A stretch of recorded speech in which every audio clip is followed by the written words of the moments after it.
Welcome back to Banging the Can, the Houston sports podcast that does not apologize for championship rings and tings, presented by Bolen Media. I am your host, Ross Bolen. And what a sports week we've got going, folks.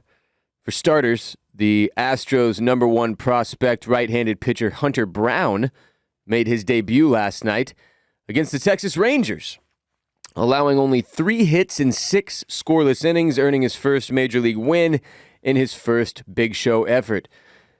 I mean, I got to watch it. And again, shouts to my brother, Sam, for providing me with his DirecTV login. If you're a DirecTV employee and you're listening, do not rat me out, bro. Do not rat me out. I fucking need this. I've been in Austin, Texas for 11 years, and it's taken me forever to get a solid plug for Astros games through a television. So do not fuck this up for me. And for everybody listening who's like, oh, bro, I'll send you a link. Shut the fuck up. You don't have a good link, dude. I don't want to get 62 pop-ups every pitch. Every pitch.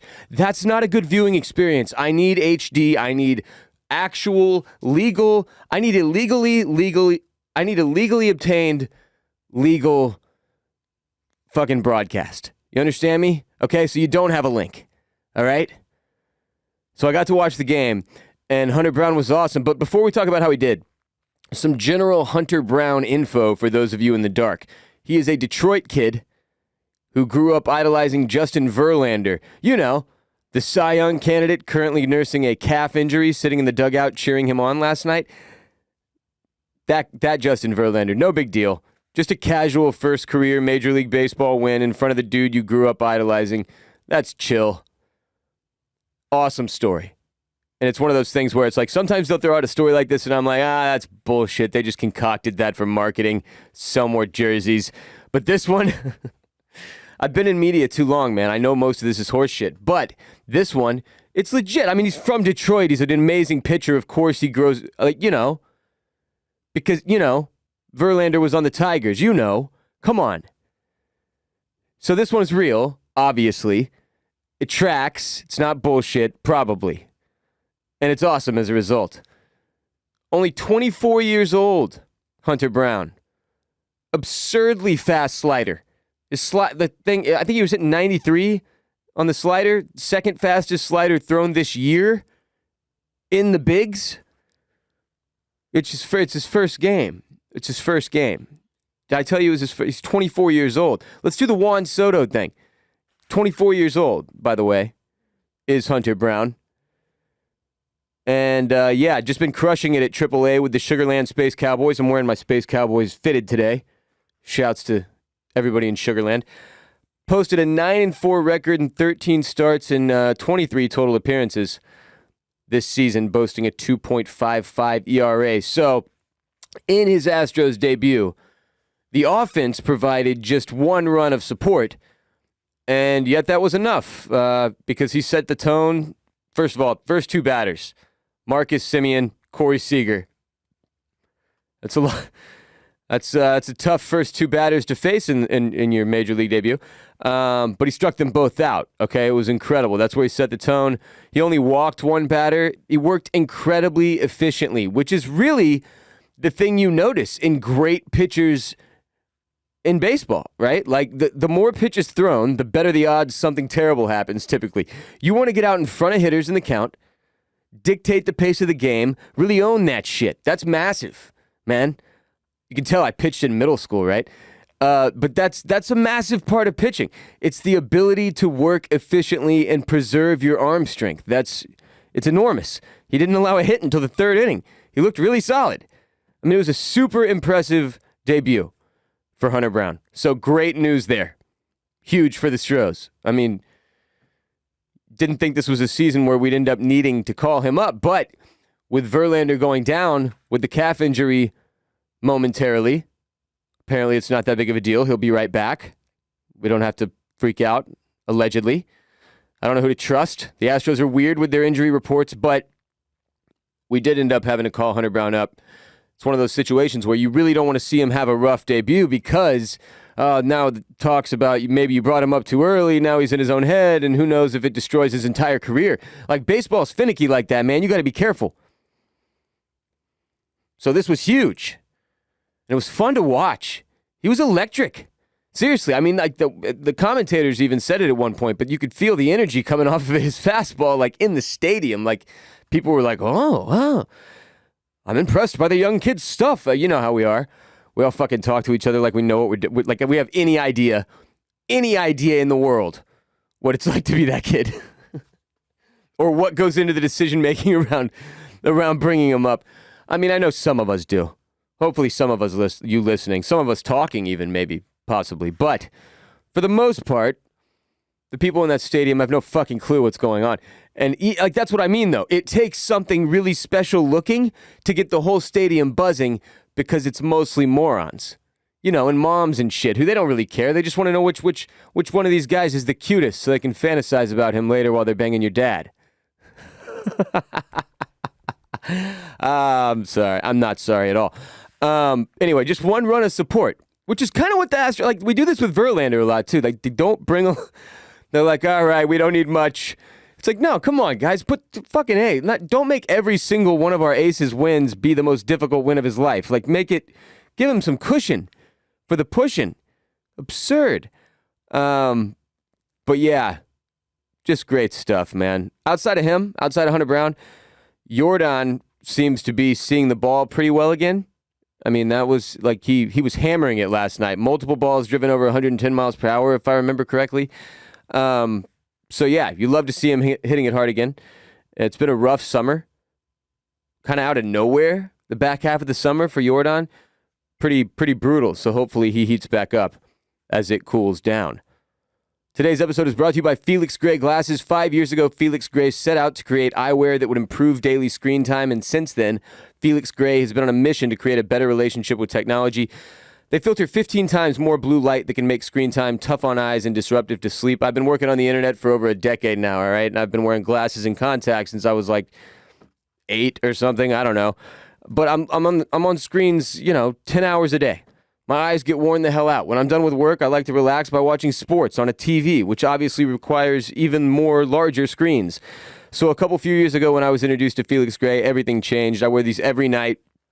I wear them when I game. I wear them when I watch movies.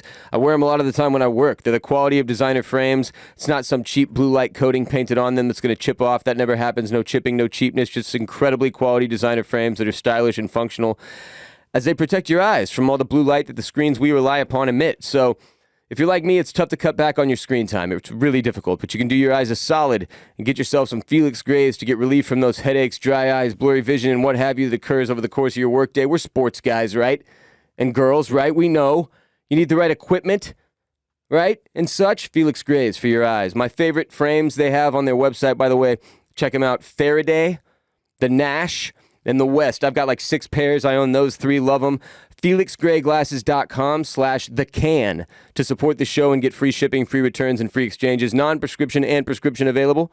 Check them out now. FelixGrayGlasses.com/thecan. That's FelixGray Glasses.com/thecan for free shipping, free returns, and free exchanges. Before recording today's show, I was listening to Thunderstruck. Really in an effort to get stoked.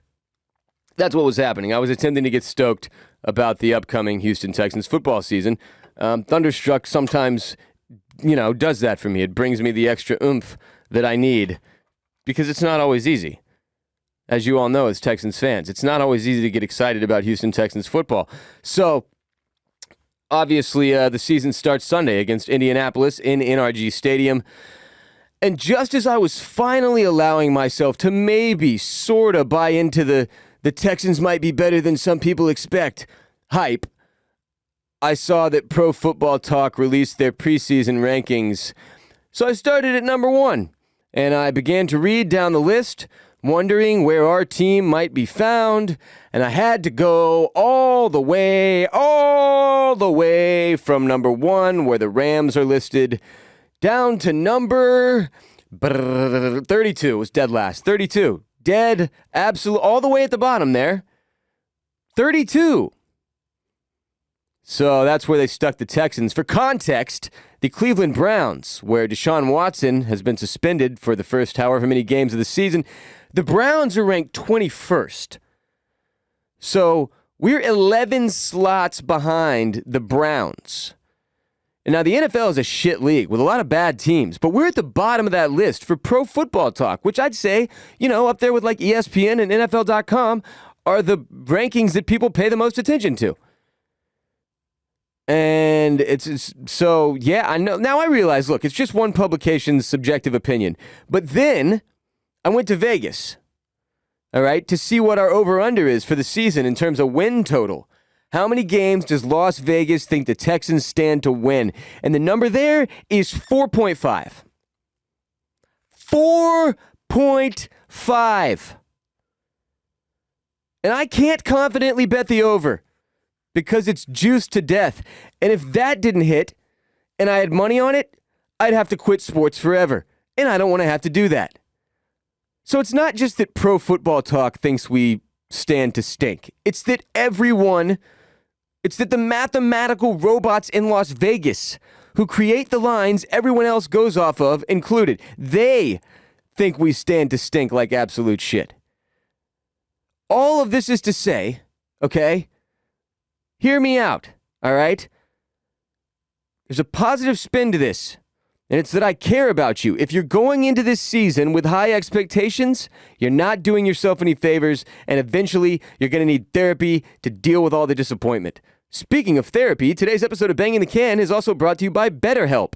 Life is full of twists and turns. It's important to show up for yourself through it all. BetterHelp Online Therapy will assess your needs and can match you with your own licensed therapist in less than 48 hours. I've been in therapy for like a decade. It's awesome, all right? Frankly, I don't know if without it I would have this show or my job or in my life. It's an essential tool for me in my tool belt.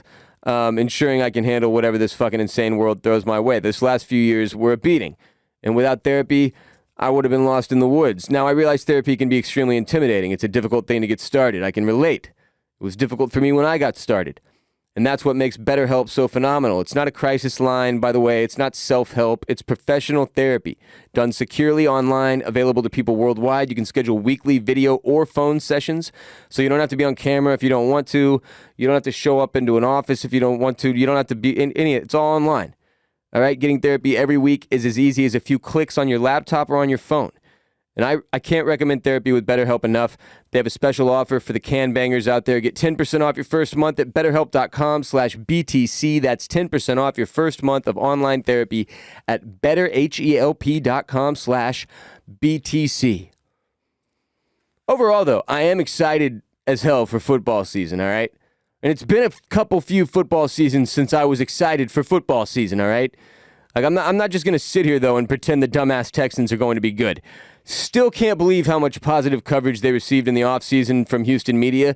I feel like Cal must have put some more people on payroll or something because we are trash. All right, so prepare accordingly. But having college football back on TV this past weekend, just seeing the stadiums packed again, man, it feels good. All right?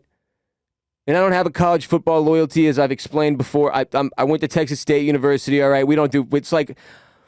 I can't take growing up in Houston and watching Texas high school football, like in the state of Texas, and then going to Texas State and seeing like what is a high school level football product on the field. No offense if any Texas State football players or former players are listening.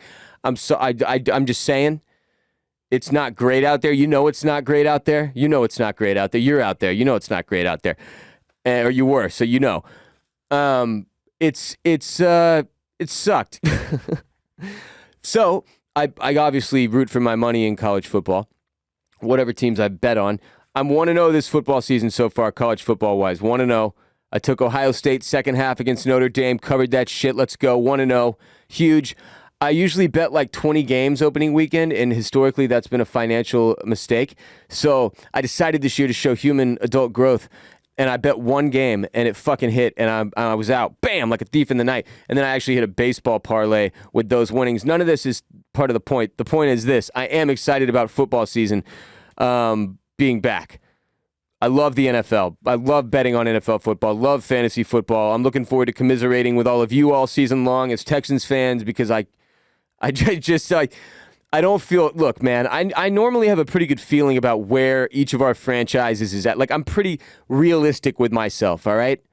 Like right now, the Astros they're in a place that I would say it's like game to game, it doesn't matter anymore because we know we're competing for a World Series or nothing at all. Like this team is good enough to win the World Series.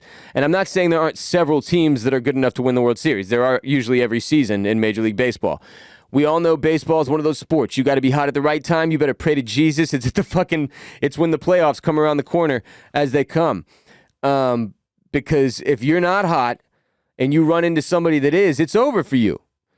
Regular season be damned. So you got to bring it at the right time. And that's why I say game to game, the Astros right now, it's kind of like, yay, we won another one. Yay, we won another one. But this fucking, hey, let's go to the playoffs. Everybody get healthy. Playoffs. Because it doesn't matter. We know where we're going, right? We know what we're competing for, and it's another World Series championship. If we don't get to the World Series, this season is a disappointment, and that's where we're at as a franchise. And it's okay to say that. It's okay to say that. Doesn't make you a bad fan. It makes you a realistic fan. That's where we're at. We are that good, and we do have that. We've been to 3 in 5 years, man. This is a window that is still open for us. And look, nobody appreciates it more than us. Maybe some teams, maybe some cities. We're not the worst sports city in America, but we've had some tough times. We've seen some shit. And we know that the window that's open, it closes. The Rockets window, remember when it slammed shut? When Chris Paul fucking fell over and he didn't get back up? You remember that shit? It hurt. You remember that every night when you go to sleep. And that's why you treasure the Astros and you shove it down people's throats that, yes, we are a World Series contender. Yes. We are. Again. Yes. I think we're going. I've got good feelings about the Astros right now. I do not have good feelings about the Texans. The vibes aren't right. The energy isn't there. Okay? But I am actually kind of looking forward to seeing what Lovie Smith can do. I'm looking forward to seeing the neck develop even further. See if it can get even longer. Davis Mills, season 2, let's fucking go. See, I can get excited. There are things I'm looking forward to. I'm just not delusional. I'm not delusional. All right? But we are in this together, can bangers. Don't you go dying on me. Follow us on social media. We're on TikTok at Banging the Can. Get your Texans coverage all season long. It's going to be a long one, I promise you that. Instagram at Banging the Can. Twitter at Banging the Can. I am Ross Bolen. You can follow me at WR Bolen on Twitter and Instagram. Keep up with all the Bolen media shows through there. The Ross Bolen podcast. If you watch House of the Dragon, we're covering Game of Thrones, House of the Dragon Season 1 on our Game of Thrones podcast, Oysters, Clams, and Cockles.